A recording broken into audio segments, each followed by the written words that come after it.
is Juice World.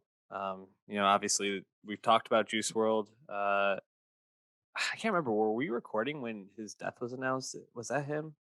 No, we were No, that recording was when that was XX and X. Tentacion Yes. died. But Juice WRLD did die about 2 years ago, Yep. right around this 2019. time, December 2019. Obviously, accidental overdose. Unfortunate circumstances leading to that accidental overdose.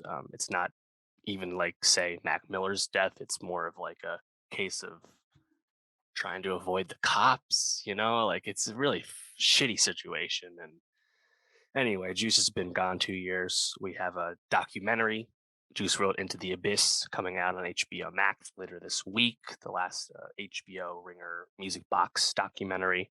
And this second posthumous album, Fighting Demons, is the soundtrack of sorts for that forthcoming documentary.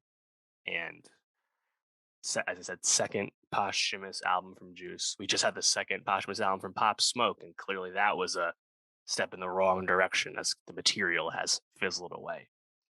Right around that first posthumous album from Pop Smoke was also the first posthumous album from Juice WRLD, which was a huge success, one of the biggest albums, biggest streaming projects of 2020. Legends Never Die. And I wasn't anticipating a second Juice posthumous album just because of the inevitable diminishing returns and the persistent ethical questions that concern posthumous records. But we still got one. Here it is, Fighting Demons. What do you think? I was pleasantly surprised, not gonna lie. I, as you mentioned, we had Legends Never Die. This was supposed to be called The Party Never Ends, and then it Mm-hmm. got scrapped, and we're supposed to be getting a third posthumous Juice World album called Party Never Ends next year, which I don't have high hopes for.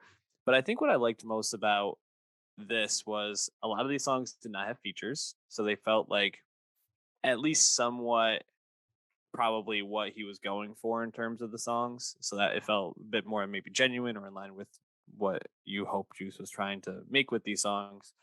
And then I feel like the features we did get were okay. Like they weren't necessarily like the best thing ever for me, but I felt like they were serviceable. A couple of songs I really liked. Overall, I mean, these posthumous albums always feel a bit grimy. I think the only one that didn't really was probably Circles with Mac Miller. Right. That one felt pretty true to what Because felt he like had been Mac's working on acoustic. that so much on his own. It's just kind of a different circumstance. Right. Um, but overall, I wasn't as like I didn't feel like this was as bad as I expected it to be. How did you feel about it? Yeah, I mean, well, in general, I thought Legends Never Die last year was a pleasant surprise. It wasn't Mhm. quite as revelatory as, say, that first Pop Smoke album, but still pretty solid. You know, this one, I'd say it's okay. I do welcome that there's very few features. Obviously, that was a big issue with the second Pop Smoke posthumous album, which clearly is a form of padding because you kind of ran out of stuff because they're no Yep. longer with us. It makes sense. So you don't have that problem with this Fighting Demons, but I think there's a few moments where it's like, oh, that's like a classic Juice song. Like nice that they found that one. That one sounded pretty finished. Then there's some other ones that I'm like, yeah, this was like half a song and kind of annoying. I think in general, probably the biggest like posthumous sin, the normal caveats we think about is some of the beat selection. Like you Mhm. have on Not Enough. That's a Dr. Luke beat. I have a hard time thinking that was the beat that Juice World had originally intended when he, had made that demo or whatever Yeah. form it was in. Uh, on the other hand, From My Window, the guitars on that beat do kind of remind me of the beat from Black and White off Yep. the first Juice World album. So it's not like anything is out of the realm of possibility for him. To the features, I thought the Justin Bieber feature on was it Something Wander to LA, LA. Wander to LA? I thought the Bieber feature just kind of like didn't really fit the song super Mhm. well. It was a fine performance from Justin. It just kind of felt like a copy paste to me. And I think the weirdest one, honestly, was Suga from BTS. Obviously, Suga is one of the rappers in BTS, but It just feels like a kind of opportunistic pairing between two people that never met. Yeah, I felt like that was definitely weird when I saw it on the track list. Um, I thought it sounded okay, but I just was kind of I agree. It was kind of like I don't know if these people would have actually worked together in real life. What'd you think of Polo G and Trippie Red on Feline? Yeah, I thought they were okay, but I still didn't really love the song. Polo G was also on Legends Never Die. I didn't really care for that song either. Disappointing considering they're both from Chicago and they did know each Mhm. other. Honestly, I wouldn't have minded a Kid Leroy feature on this given their Mm. friendship in life and obviously the big year Kid Leroy had in 2021 Yeah, and he would have been on the first album. I thought that would have actually made some sense. Um, I mean, yeah, I mean, I think lyrically, thematically, it's all the things you expect from Juice, right? It's a lot of really dark, morbid, but personal lyrics about his need, desire to self-medicate to go through life and things of that nature. You know, it's that emo rap, that melodic crooning rap that you expect from Juice. yeah. I No, honestly and thought, yeah, go ahead, sorry. I was gonna say to that point. I think he the my favorite moments on this album were when it felt like the song was definitely something he crafted, and that was very in line with that.